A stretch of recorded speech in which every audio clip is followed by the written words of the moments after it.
DK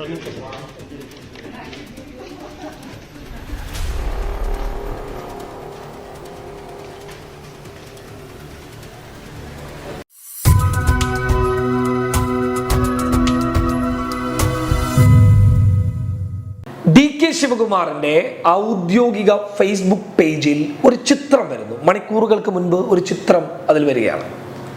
ആ ചിത്രം പെടുന്നനെ വൈറലാവുകയാണ്. എല്ലാ മാധ്യമങ്ങളും ആ ചിത്രം അങ്ങ് ഏറ്റെടുക്കുകയും വലിയ രീതിയിൽ വാർത്ത നൽകുകയും ചെയ്തു. ആ ചിത്രത്തിൽ DK ശിവകുമാറിന്റെ കൂടെ ഉണ്ടായിരുന്നത് YSR ഷർമിളയാണ്. ആരാണ് YSR ഷർമിള എന്ന് ചോദിച്ചു കഴിഞ്ഞാൽ, അതിലേക്ക് വരുന്നതിന് മുൻപ് ആ ചിത്രം യഥാർത്ഥത്തിൽ ഭയപ്പെടുത്തിയത് തെലങ്കാനയിലെ BRSനെയോ അഥവാ KCR ചന്ദ്രശേഖർ റാവുവിനെയോ അല്ല, മറിച്ച് ഇന്ത്യ ഭരിക്കുന്ന BJPയെയാണ്, സംഘപരിവാറിനെയാണ്. തെന്നിന്ത്യൻ രാഷ്ട്രീയത്തിൽ DK ശിവകുമാറിന്റെ അടുത്ത സർജിക്കൽ സ്ട്രൈക്കാണ് YSR ഷർമിള എന്ന് തന്നെ വേണം പറയാൻ. കാരണം ആന്ധ്രാപ്രദേശ് ഭരിക്കുന്ന YSR ജഗൻമോഹൻ റെഡ്ഡിയുടെ സഹോദരിയാണ് YSR ഷർമിള. ആന്ധ്രയിൽ YSR ജഗൻമോഹൻ റെഡ്ഡി ആണെങ്കിൽ, ആന്ധ്രയിൽ വലിയ ഭൂരിപക്ഷത്തിലാണ് കഴിഞ്ഞ തിരഞ്ഞെടുപ്പിൽ ജഗൻമോഹൻ റെഡ്ഡി അധികാരത്തിലേക്ക് വരുന്നത്. അതിന്റെ കാരണം YSR രാജശേഖര റെഡ്ഡിക്കുള്ള അവിടെയുള്ള ഒരു സ്വീകാര്യത തന്നെയാണ്. കാരണം ആ നാട്ടിൽ YSR രാജശേഖര റെഡ്ഡി തന്നെയാണ്. ഇപ്പൊ 2 പാർട്ടീഷനായി, തെലങ്കാനയായി, ആന്ധ്രയായി. അപ്പോ ആന്ധ്രയിൽ YSR രാജശേഖർ റെഡ്ഡിയുടെ മുഖം ജഗൻമോഹൻ റെഡ്ഡിയാണ് എങ്കിൽ തെലങ്കാനയിൽ YSR ഷർമിളയാണ്. അങ്ങനെയുള്ള ഷർമിളയെയാണ് ഇപ്പോൾ കോൺഗ്രസ് അടുപ്പിച്ചു നിർത്തുന്നുള്ളത്. അങ്ങനെ ഷർമിളയെ കോൺഗ്രസിന്റെ തട്ടകത്തിലേക്ക് കൊണ്ടുവരാനുള്ള ചടുലമായ തന്ത്രപരമായ നീക്കം നടത്തിയത് DK ശിവകുമാറാണ്. അത് എടുത്തു പറയേണ്ട വളരെ പ്രധാനപ്പെട്ട ഒരു ഘടകമാണ്. കാരണം തെലങ്കാന പിടിക്കാനുള്ള എല്ലാ ശ്രമവും അവിടെ BJP നടത്തുന്നുണ്ട്, അതുപോലെ തന്നെ കോൺഗ്രസ് നടത്തുന്നുണ്ട്. കോൺഗ്രസ് തെലങ്കാനയിൽ കോൺഗ്രസിന്റെ മുഖമായിട്ട് കൊണ്ടുവന്നിട്ടുള്ളത് രേവന്ത് റെഡ്ഡിയാണ്.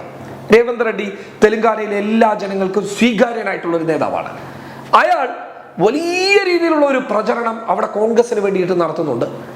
അങ്ങനെ അയാൾ അവിടെ പ്രചരണം നടത്തുന്നതിനിടയിലാണ് YSR ജഗൻമോഹൻ റെഡ്ഡിയുടെ സഹോദരി YSR ഷർമിള തെലങ്കാനയിലെ കോൺഗ്രസിലേക്ക്, അതായത് കോൺഗ്രസുമായിട്ട് ഒരു സഖ്യമുണ്ടാക്കാൻ, കോൺഗ്രസുമായിട്ട് ഒരു ഒത്തുപോക്കൽ ചർച്ച നടത്താൻ വേണ്ടിയിട്ട് വരുന്നത്, അതും DK ശിവകുമാറുമായിട്ടാണ്.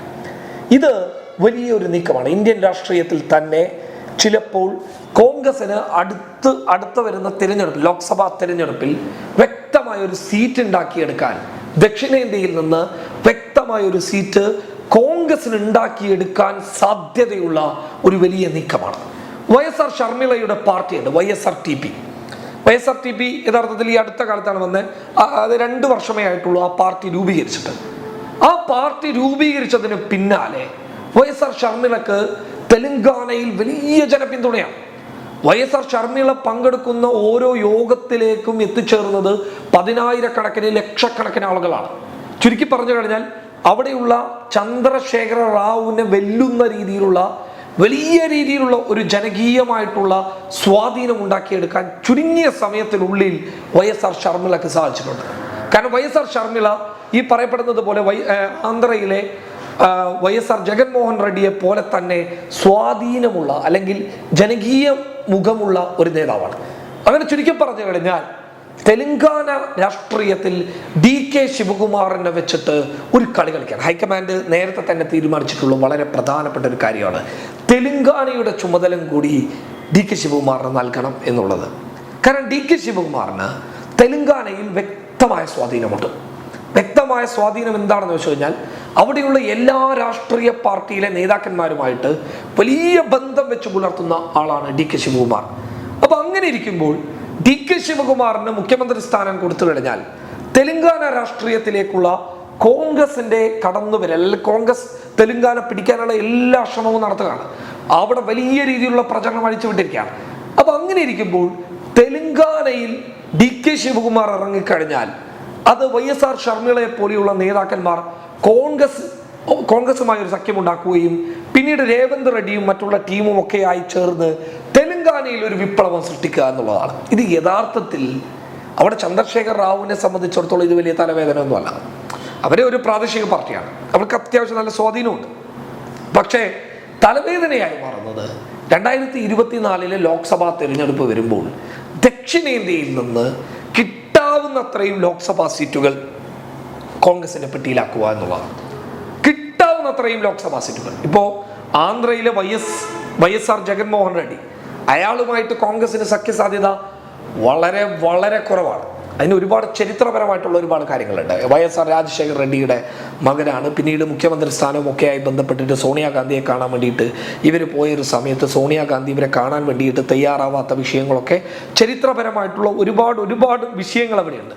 അപ്പോൾ വൈഎസ്ആർ ജഗൻമോഹൻ റെഡ്ഡി കോൺഗ്രസുമായിട്ട് ആന്ധ്രയിൽ സഖ്യമൊന്നും ഉണ്ടാക്കില്ല. പക്ഷേ വൈഎസ്ആർ കുടുംബത്തിൽ നിന്നുള്ള ജഗൻമോഹൻ റെഡ്ഡിയുടെ സഹോദരി ഷർമിള കോൺഗ്രസുമായിട്ട് ഒരു സഖ്യത്തിന് തയ്യാറാവുന്നത് വൈഎസ്ആർ ജഗൻമോഹൻ റെഡ്ഡിയുമായിട്ട് ഷർമിള തെറ്റിക്കെടുക്കുകയാണ്.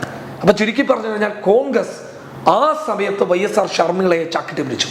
അത് ചാക്കിട്ട് പിടിക്കാനുള്ള അതിനിർണായകമായിട്ടുള്ള ഒരു നീക്കം നടത്തിയ ആളാണ് ഡി കെ ശിവകുമാർ. ഡി കെ ശിവകുമാറിന്റെ ഒരു സർജിക്കൽ സ്ട്രൈക്ക് എന്ന് വേണമെങ്കിൽ വിശേഷിപ്പിക്കാൻ പറ്റിയ വലിയ ഒരു തന്ത്രം തന്നെയാണ് തെലങ്കാനയിൽ അവിടെ നടത്തിയിട്ടുള്ളത്. അപ്പൊ ചുരുക്കി പറഞ്ഞു കഴിഞ്ഞാൽ ഈ ഡി കെ ശിവകുമാറിന്റെ ഔദ്യോഗിക ഫേസ്ബുക്ക് പേജിൽ ഷർമിളയുടെ ഒരു ചിത്രം വരുമ്പോൾ, ഷർമിള അതും ബാംഗ്ലൂരിലേക്ക് വരികയാണ്.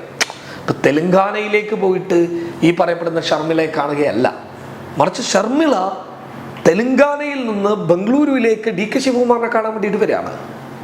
അതൊരു വലിയ മാറ്റമാണ്. അതൊരു വലിയ പുതിയ ഒരു അധ്യായത്തിലേക്ക് കോൺഗ്രസ് കടന്നു പോകുന്നതിൻ്റെ ഒരു പുതിയൊരു രൂപം തന്നെയാണ് ആ ഒരു ബാംഗ്ലൂരുവിലെ ഷർമിളയുടെയും ഡി കെ ശിവകുമാറിന്റെയും മീറ്റിങ്ങിലൂടെ നമുക്ക് കാണാൻ വേണ്ടി സാധിക്കുന്നത്.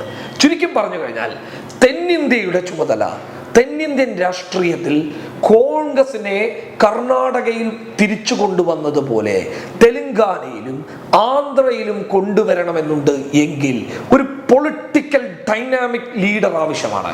അങ്ങനെയുള്ള ഒരു ലീഡറാണ് ഡി കെ ശിവകുമാർ. കാരണം ശിവകുമാറിനെ സംബന്ധിച്ചിടത്തോളം തെലങ്കാനയും ആന്ധ്രയും പിടിക്കാൻ കർണാടകയിൽ നിന്ന് ചരട് വലിച്ചാൽ മാത്രം മതി എന്നുള്ള വ്യക്തമായ ധാരണ ഹൈക്കമാൻഡിന് ഉണ്ടായിട്ടുണ്ട്. അതുകൊണ്ട് തന്നെയാണ് ഹൈക്കമാൻഡ് മുഖ്യമന്ത്രി സ്ഥാനവുമായി ബന്ധപ്പെട്ട വിഷയത്തിൽ ഡി കെ ശിവകുമാറിനെ ആ പിടിവലിയിൽ നിന്ന് മാറ്റി നിർത്തിയിട്ട് അദ്ദേഹത്തിന് വേറെ പല നീക്കങ്ങൾക്കും ചുക്കാൻ കൊടുത്തിട്ടുള്ളത്. ചുരുക്കി പറഞ്ഞു കഴിഞ്ഞാൽ തെലങ്കാന രാഷ്ട്രീയത്തിലേക്കും ഡി കെ ശിവകുമാർ കടന്നു പോകുന്നു എന്നുള്ളതാണ്. അങ്ങനെ കടന്നു പോയി കഴിഞ്ഞാൽ വിപ്ലവകരമായിട്ടുള്ള ഒരു മാറ്റം തെന്നിന്ത്യൻ രാഷ്ട്രീയത്തിൽ ഉണ്ടാക്കാൻ സാധിക്കും. അപ്പോൾ ചന്ദ്രശേഖർ റാവു മോദി വിരുദ്ധനാണ്. ചന്ദ്രശേഖർ റാവു ഇപ്പം ഭരിക്കുന്ന തെലങ്കാനയിലെ രാഷ്ട്രീയ പാർട്ടിയിലെ നേതാവ്, അതിൻ്റെ അധ്യക്ഷൻ ചന്ദ്രശേഖർ റാവു മോദി വിരുദ്ധനാണ്, അല്ല എന്ന് പറയാൻ പറ്റില്ല.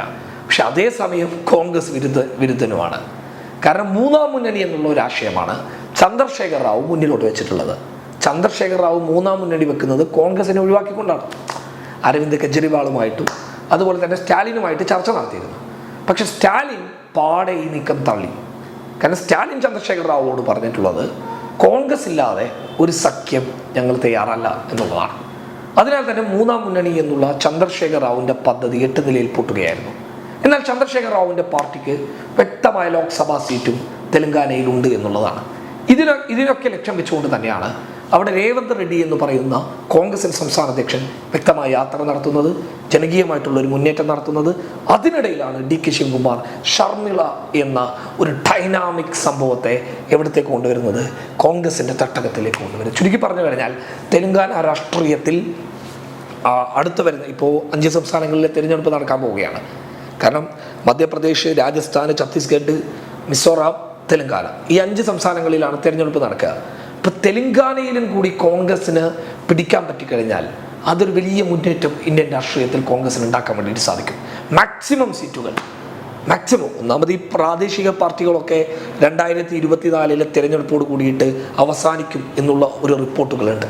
അവർ പാടെ തകർന്നു പോകും എന്നുള്ള, അതായത് കോൺഗ്രസും BJPയും മുഖാമുഖം വരുന്ന 2019 2014 സംഭവിക്കാത്തൊരു സംഭവം 2024 കോൺഗ്രസും ബി ജെ പിയും, കോൺഗ്രസിൻ്റെ നേതൃത്വത്തിലുള്ള ഒരു ടീമും ബി ജെ പിയും നേർക്കുനേർ വരുന്ന ഒരു തിരഞ്ഞെടുപ്പായിരിക്കും 2024 തിരഞ്ഞെടുപ്പ് എന്നുള്ള റിപ്പോർട്ടുകളൊക്കെ നേരത്തെ പുറത്തു വന്നതാണ്. അപ്പോൾ ചുരുക്കി പറഞ്ഞു കഴിഞ്ഞാൽ തെലങ്കാന പോലെയുള്ള, ആന്ധ്ര പോലെയുള്ള ഇടങ്ങളിൽ കോൺഗ്രസിന് വ്യക്തമായ സീറ്റുകൾ ഉണ്ടാക്കിയെടുക്കാൻ ലോക്സഭയിൽ സാധിച്ചു കഴിഞ്ഞാൽ അത് വിപ്ലവകരമായിട്ടുള്ള നേട്ടമാകും. എന്തായാലും ടി.കെ. ശിവകുമാറിൻ്റെ സർജിക്കൽ സ്ട്രൈക്കിൽ ബി ജെ പിയും സംഘപരിവാരും ഞെട്ടിയിരിക്കുകയാണ്. News desk പബ്ലിക്കാണ്.